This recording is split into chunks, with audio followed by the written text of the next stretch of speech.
Hello বন্ধুরা, আমি তানজিন আক্তারিতা। আমি বাংলাদেশের একজন সাধারণ মেয়ে।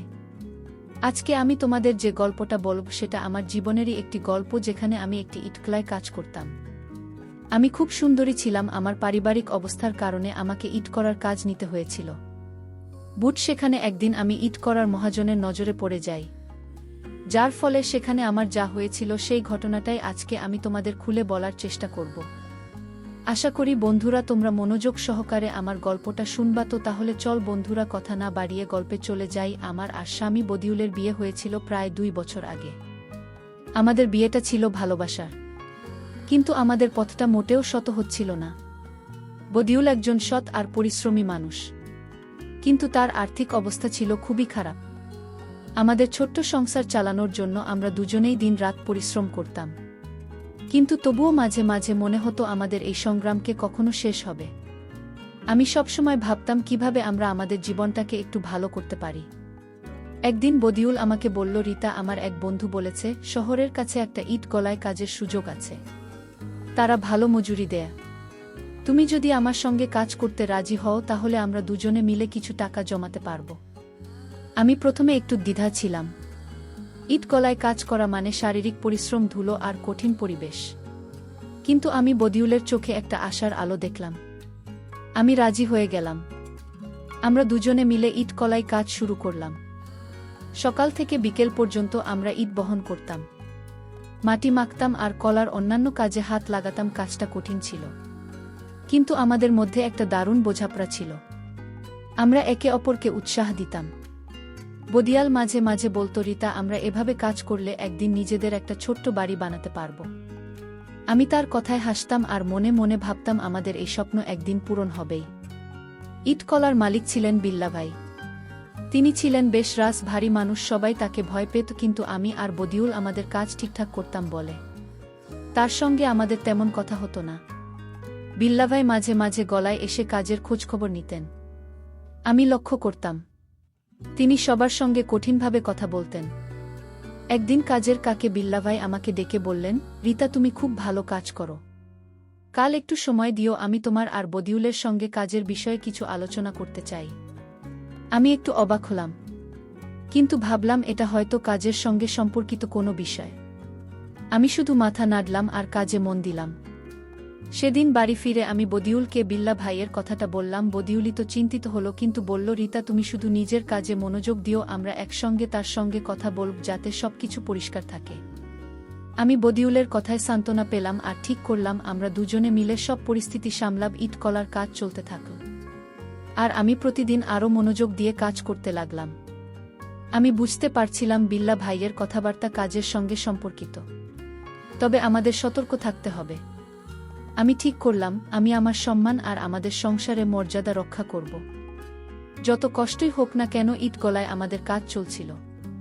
প্রতিদিন সকালে আমি আর বদিউল একসঙ্গে কাজে যেতাম। আমরা দুজনে মিলে ইট সাজানো, মাটি মাখানোর কাজ করতাম। কঠিন পরিশ্রম হলেও আমাদের মনে একটা শান্তি ছিল, কারণ আমরা আমাদের স্বপ্নের জন্য কাজ করছিলাম। তবে বিল্লা ভাইয়ের আগের কথাগুলো আমার মনে একটা অস্থিরতা তৈরি করেছিল। আমি সবসময় সতর্ক থাকতাম যাতে কাজের বাইরে তার সঙ্গে অপ্রয়োজনীয় কথা না হয়। কয়েকদিন পর একটা ঘটনা ঘটল। বিল্লা ভাই সেদিন কলায় এসে আমাকে ডাকলেন। তিনি বললেন, লিতা, তুমি একটু আমার অফিসে এসো, কিছু কাজের কথা আছে। আমি একটু ইতস্তত করলাম। আমার মন বলছিল এটা কাজের কথা হলেও আমার সতর্ক থাকা উচিত। তবুও আমি বদিউলকে জানিয়ে তার অফিস এর দিকে গেলাম। অফিস এ গিয়ে দেখি বিল্লা ভাই বেশ হাসি খুশি। তিনি আমাকে বসতে বললেন আর বললেন, লিতা, তুমি খুব পরিশ্রমী, আমি তোমার কাজে খুব খুশি।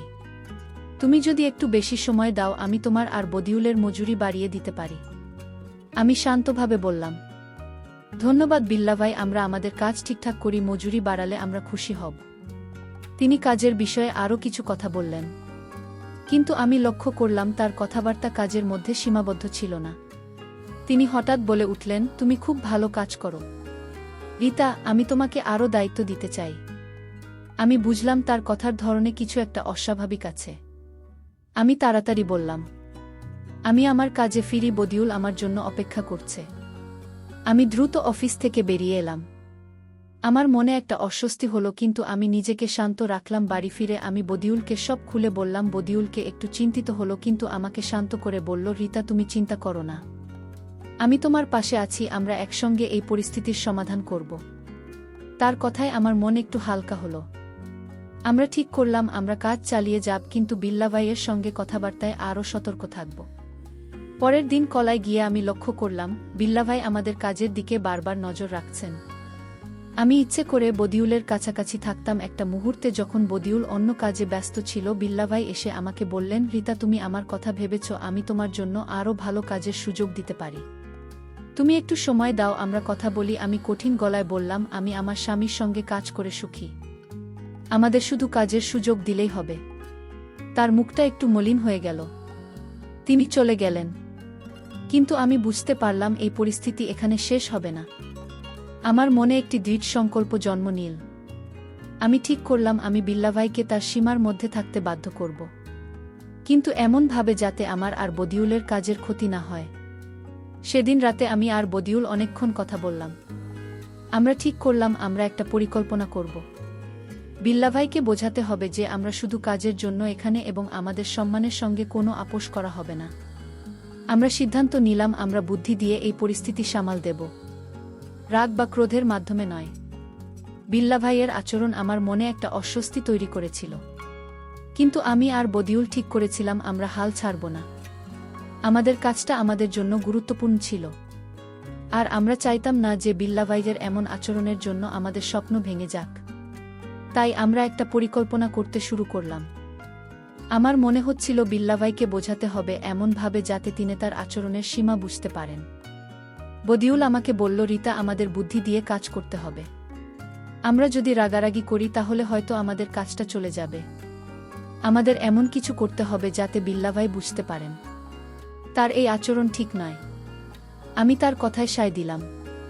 আমরা ঠিক করলাম আমি বিল্লা ভাইয়ের সঙ্গে কথা বলবো, কিন্তু এমনভাবে যাতে আমার সম্মান অক্ষুণ্ণ থাকে। পরের দিন ইট গলায় গিয়ে আমি আমার কাজে মন দিলাম।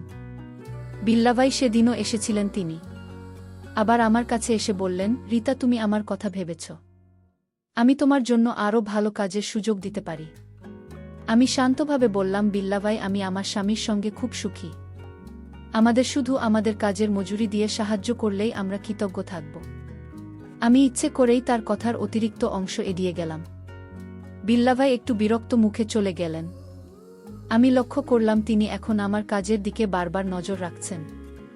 আমি বদিউলকে বললাম, আমাদের এখনই কিছু করতে হবে, নইলে এটা আরও জটিল হয়ে যাবে।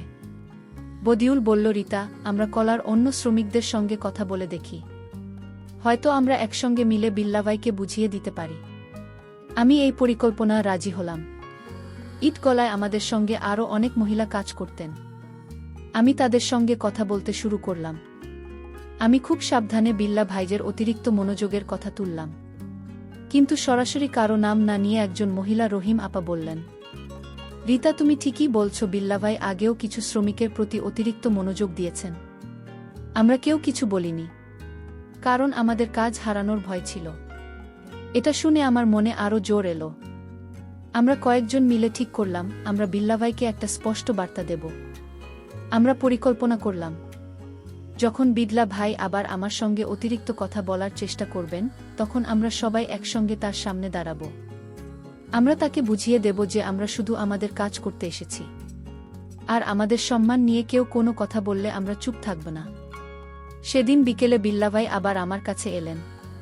তিনি বললেন, রিতা, তুমি আমার কথা এড়িয়ে যাচ্ছ কেন? আমি তো শুধু তোমার কাজের উন্নতির কথা ভাবছি। আমি তাকে থামিয়ে বললাম, বিল্লা ভাই, আমরা এখানে শুধু কাজ করতে এসেছি, আমাদের কাজের বাইরে কোনো কথা বলবেন না। ঠিক তখনই রহিমা আপাসহ আরও কয়েকজন মহিলা এগিয়ে এলেন। তারা বললেন, আমরা সবাই একসঙ্গে আছি, আমাদের কাজটা ঠিকঠাক দিন, আমরা আর কিচ্ছু চাই না। বিল্লা ভাই একটু থতমত খেয়ে গেলেন। তিনি কিছু না বলে চলে গেলেন। আমার মনে একটা শান্তি এলো, কিন্তু আমি জানতাম এটা এখানেই শেষ নয়, আমাদের আরও সতর্ক থাকতে হবে। বিল্লা ভাই সেদিন আমাদের সবার কথা একটু থমকে গেলেন। আমি আর রহিমা আপা সহ অন্য মহিলারা একসঙ্গে দাঁড়িয়ে তাকে স্পষ্ট করে বলেছিলাম, আমরা শুধু আমাদের কাজ করতে এসেছি। তার মুখে কোনো কথা ছিল না, তিনি চুপচাপ চলে গেলেন। আমার মনে একটা জয়ের অনুভূতি হলো, কিন্তু আমি জানতাম এটা এত সহজে শেষ হবে না। বিল্লা ভাইয়ের মতো মানুষ এত সহজে হাল ছাড়ে না। পরের দিন কলায় গিয়ে আমরা দেখলাম বিল্লা ভাই এলেন না। আমরা সবাই একটু অবাক হলাম। সাধারণত তিনি প্রতিদিন কলায় এসে কাজের তদারকি করতেন। আমি বদিউলকে বললাম, এটা কি আমাদের কথার ফল নাকি তিনি অন্য কিছু ভাবছেন? বদিউল বলল, রিতা, আমাদের সতর্ক থাকতে হবে। আমরা কাজ ঠিকঠাক করব যাতে তার কাছে কোনো অভিযোগ করার সুযোগ না থাকে। কয়েকদিন কেটে গেল, বিল্লা ভাই কলায় আসতেন, কিন্তু আমার সঙ্গে আর সরাসরি কথা বলতেন না। আমি লক্ষ্য করলাম তিনি এখন আমাদের কাজের দিকে বেশি মনোযোগ দিচ্ছেন, তবে মাঝে মাঝে দূর থেকে আমাদের দিকে তাকান। আমি রহিমা আপাকে বললাম, আপা, বিল্লা ভাই যেন কিছু একটা ভাবছেন, আমাদের আরও সতর্ক থাকতে হবে। রহিমা আপা বললেন, তুমি ঠিক বলছো রিতা, আমরা সবাই মিলে একে অপরের পাশে থাকব। একদিন কাজের শেষে বিল্লা পায় হঠাৎ আমাদের সবাইকে ডেকে একটা ঘোষণা দিলেন। তিনি বললেন, তোমরা সবাই খুব ভালো কাজ করছো। আমি তোমাদের জন্য একটা ছোট্ট পুরস্কারের ব্যবস্থা করেছি। কাল বিকেলে কলার পাশে একটা ছোট্ট অনুষ্ঠান হবে, সবাই আসবে। আমরা সবাই একটু অবাক হলাম। বিল্লা ভাইয়ের এমন উদারতা আমরা আগে দেখিনি। আমার মনে একটা সন্দেহ জাগল, বদিউল কি? আমি বললাম, এটা কি তার কোনো নতুন চাল? আমার মনে হচ্ছে এর পেছনে কিছু একটা আছে। বদিউল বলল, রিতা, আমরা সবাই মিলে যাব, তুমি আমার কাছেই থাকবে। যদি কিছু হয় আমরা সবাই একসঙ্গে মোকাবিলা করব। আমি তার কথায় একটু আশ্বস্ত হলাম। আমরা ঠিক করলাম কালকের অনুষ্ঠানে আমরা সবাই একসঙ্গে থাকব, আর আমি বিশেষ করে বদিউলের কাছাকাছি থাকব। পরের দিন বিকেলে আমরা কলার পাশে একটা খোলা জায়গা জড়ো হলাম। বিল্লাভাই সেখানে এসে সবাইকে ধন্যবাদ দিলেন। তিনি বললেন, তোমরা সবাই আমার কলার জন্য অনেক কিছু করছো। আমি তোমাদের জন্য কিছু খাবারের ব্যবস্থা করেছি। আমরা সবাই খুশি হলাম, কিন্তু আমি লক্ষ্য করলাম বিল্লাভাই আমাদের কাজ নিয়ে কথা বললেও তার মনোযোগ একটু বেশি। আমাদের দিকে খাওয়ার পর তিনি আমাকে ডেকে বললেন, রিতা, তুমি একটু আমার সঙ্গে কথা বলো। আমি তোমার কাজের জন্য একটা বিশেষ পুরস্কার দিতে চাই। আমি তাকে বললাম, বিল্লাভাই, আমি আমার স্বামীর সঙ্গে এসেছি। আপনি যদি কিছু দিতে চান, আমাদের দুজনের জন্যই দিন। আমার কথায় তার মুখটা একটু শক্ত হয়ে গেল। তিনি বললেন, ঠিক আছে, আমি পরে কথা বলবো। আমি বদিউলের কাছে ফিরে গেলাম। আমার মনে হচ্ছিল বিল্লাভাই এখনও তার অতিরিক্ত মনোযোগ থেকে সরেননি। সেদিন রাতে আমি আর বদিউল ঠিক করলাম আমাদের পরিকল্পনাকে আরও শক্ত করতে হবে। আমরা রহিমা আপা আর অন্য শ্রমিকদের সঙ্গে কথা বলে ঠিক করলাম আমরা বিল্লাভাইকে একটা স্পষ্ট শিক্ষা দেব। কিন্তু কিভাবে তা নিয়ে মনে মনে ভাবছিলাম। বিল্লাভাইয়ের আচরণ আমাদের সবাইকে চিন্তায় ফেলেছিল। আমি, বদিমিনা, রহিমা আপাসহ কলার অন্য মহিলারা ঠিক করেছিলাম আমরা এবার বিল্লাভাইকে এমন একটা শিক্ষা দেব যাতে তিনি আর কখনো কারো সম্মান নিয়ে অতিরিক্ত কথা বলতে না পারেন। আমরা জানতাম এটা করতে হবে বুদ্ধি দিয়ে, যাতে আমাদের কাজের কোনো ক্ষতি না হয়। আমরা সবাই মিলে একটা পরিকল্পনা তৈরি করলাম। আমাদের পরিকল্পনা ছিল সহজ কিন্তু কার্যকর। আমরা ঠিক করলাম বিল্লাভাই যখন পরের বার আমার সঙ্গে একা কথা বলতে চাইবেন, আমি তাকে এমনভাবে কথা বলবো যাতে তিনি তার উদ্দেশ্য সবার সামনে প্রকাশ করে ফেলেন। রহিমা আপার বদিউল আমার পাশে থাকবেন, আর কলার অন্য শ্রমিকরাও আমাদের সমর্থন করবে। কয়েকদিন পর সুযোগটা এল। বিল্লাভাই একদিন কাজের ফাঁকে আমাকে ডেকে বললেন, রিতা, তুমি একটু আমার অফিসে এসো। আমি তোমার জন্য একটা বিশেষ কাজের কথা বলতে চাই। আমি জানতাম এটা তার আরেকটা চাল। আমি শান্তভাবে বললাম, ঠিক আছে বিল্লাভাই, তবে আমি আমার স্বামীকে সঙ্গে নিয়ে আসব। তিনি একটু বিরক্ত হলেন, কিন্তু বললেন, ঠিক আছে, তুমি একাই এসো, আমি শুধু তোমার সঙ্গে কাজের কথা বলতে চাই। আমি বদিউল্লাহ রহিম আপাকে ইশারায় জানালাম আমরা আগে থেকে ঠিক করে রেখেছিলাম আমি অফিস যাব, কিন্তু বদিউল্লাহ রহিম আপা দরজার কাছে লুকিয়ে থাকবেন। আমি অফিসে গেলাম। বিল্লাভাই আমাকে বসতে বললেন আর বললেন, রিতা, তুমি আমার কথা এড়িয়ে যাচ্ছ কেন? আমি তোমাকে আরও ভালো কাজের সুযোগ দিতে পারি। আমি ইচ্ছে করে তার কথায় সায় দিয়ে বললাম, আপনি কি ধরনের সুযোগ দিতে পারেন? বিল্লাভাই আমাকে স্পষ্ট করে বলুন। বিল্লাভাই ভাবলেন আমি হয়তো তার কথায় আগ্রহী হচ্ছি। তিনি বললেন, তুমি আমার সঙ্গে একটু বেশি সময় কাটাও। আমি তোমার আর বদিউলের মজুরি দ্বিগুণ করে দেব, আরও অনেক সুবিধা পাবে। ঠিক তখনই আমি জোরে বললাম, বিল্লা ভাই, আপনি কি আমাদের কাজের বিনিময়ে অযাচিত শর্ত দিচ্ছেন? আমরা এখানে শুধু কাজ করতে এসেছি। আমার কথা শুনে বদিউল্লাহ রহিম আপার দরজা খুলে ভেতরে ঢুকলেন। বিল্লাভাই থতমত খেয়ে গেলেন। রহিম আপা বললেন, বিল্লাভাই, আমরা সবাই শুনেছি আপনি এমন আচরণ আরও কতজনের সঙ্গে করেছেন।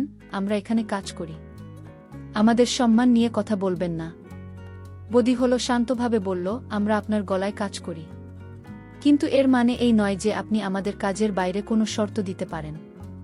বিল্লা ভাইজের মুখ ফ্যাকাশে হয়ে গেল। আমরা আরও কয়েকজন শ্রমিককে ডেকে আনলাম। আমরা সবাই একসঙ্গে বললাম, আমরা এখানে কাজ করতে এসেছি, আমাদের সম্মানের দাম আছে। আপনি যদি এমন আচরণ চালিয়ে যান, আমরা সবাই কাজ বন্ধ করে দেব। বিল্লাভাই বুঝতে পারলেন তিনি এবার ফাঁদে পড়েছেন। তিনি কোনো কথা না বলে চুপ করে রইলেন। সেদিন আমরা বাড়ি ফিরলাম। আমার মনে একটা শান্তি ছিল। আমরা বিল্লাভাইকে তার ভুল বুঝিয়ে দিয়েছিলাম। কিন্তু এটা কি এখানেই শেষ? বিল্লাভাই কি আমাদের কথা মেনে নেবেন নাকি তিনি অন্য কিছু করবেন, সেই প্রশ্নই আমার মনে বারবার ঘুরপাক খাচ্ছিল। বিল্লাভাইয়ের মুখ ফ্যাকাশে হয়ে গিয়েছিল যখন আমরা সবাই একসঙ্গে তার সামনে দাঁড়িয়ে তাকে আমাদের কথা শুনিয়েছিলাম। আমরা স্পষ্ট করে বলেছিলাম, আমরা শুধু আমাদের কাজ করতে এসেছি, আর আমাদের সম্মান নিয়ে কেউ কোনো কথা বললে আমরা চুপ থাকব না। সেদিনের পর বিল্লাভাই আর আমার সঙ্গে সরাসরি কথা বলার চেষ্টা করেননি। কিন্তু আমরা জানতাম এখানেই সব শেষ হয়নি। কয়েকদিন কেটে গেল, বিল্লাভাই কলায় আসতেন, কিন্তু আমাদের সঙ্গে শুধু কাজের কথা বলতেন। আমি লক্ষ্য করলাম তিনি এখন আমাদের সবার প্রতি একটু বেশি সতর্ক। আমরা সবাই মিলে কাজ চালিয়ে যাচ্ছিলাম, আর আমাদের মধ্যে একটা নতুন ঐক্য তৈরি হয়েছিল। রহিমা আপা বললেন, লিতা, তুমি আমাদের সবার জন্য একটা বড় কাজ করেছ। আমরা এখন একসঙ্গে থাকলে কেউ আমাদের অসম্মান করার সাহস পাবে না। একদিন বিল্লাভাই হঠাৎ আমাদের সবাইকে ডেকে বললেন, আমি তোমাদের সঙ্গে কিছু কথা বলতে চাই। আমরা সবাই একটু অবাক হলাম। আমি বুঝতে পেরেছি আমার কিছু আচরণ তোমাদের কাছে ভুল লেগেছে। এই জন্য আমি দুঃখিত। আমি চাই না আমার কলার শ্রমিকরা অসন্তুষ্ট থাকুক। আমরা সবাই চুপ করে তার কথা শুনলাম। তিনি আরও বললেন, আমি তোমাদের মজুরি একটু বাড়িয়ে দেব আর কলার পরিবেশ আরও ভালো করার চেষ্টা করব। তার কথা শুনে আমাদের মনে একটা মিশ্র অনুভূতি হলো। আমি বদিউলের দিকে তাকালাম, সে চোখে ইশারায় বলল, দেখি এটা কতটা সত্যি। আমি রহিমা আপার সঙ্গে কথা বললাম, আমরা ঠিক করলাম আমরা তার কথা মেনে নেব, কিন্তু সব সময় সতর্ক থাকব। আমি বিল্লাভাইকে বললাম, আমরা আপনার কথার জন্য কৃতজ্ঞ। আমরা চাই শুধু আমাদের কাজের মর্যাদা আর সম্মান থাকুক। তিনি মাথা নাড়লেন। এরপর থেকে কলার পরিবেশ অনেকটা বদলে গেল। বিল্লাভাই আর কারো সঙ্গে অতিরিক্ত কথা বলতেন না। আমাদের মজুরি কিছুটা বাড়ল আর আমরা সবাই মিলে কাজের প্রতি আরও মনোযোগ দিলাম। আমি আর বদিউল আমাদের স্বপ্নের দিকে এগিয়ে যাচ্ছিলাম।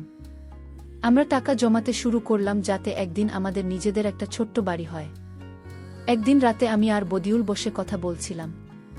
আমি বললাম, আমরা একসঙ্গে এত বড় একটা সমস্যার মোকাবিলা করেছি, এটা আমাদের শক্তি। বদিউল হেসে বলল, রিতা, তুমি আমার পাশে থাকলে আমরা আরও অনেক কিছু করতে পারব। আমার চোখে পানি চলে এল।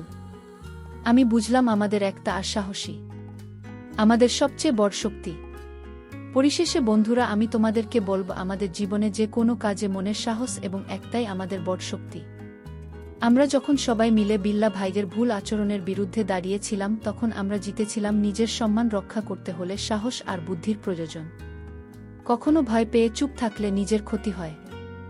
আমাদের এই গল্প আমাদের শেখায় নিজের মর্যাদার জন্য লড়াই করতে হয়, আর সেটা যদি একসঙ্গে করা যায় তাহলে সাফল্য নিশ্চিত। বন্ধুরা, গল্পটি ভালো লাগলে লাইক, শেয়ার এবং সাবস্ক্রাইব করে আমাকে অনুপ্রাণিত করবা। বন্ধুরা, এতক্ষণ ধৈর্য ধরে গল্পটি শোনার জন্য তোমাদের সকলকে অসংখ্য ধন্যবাদ।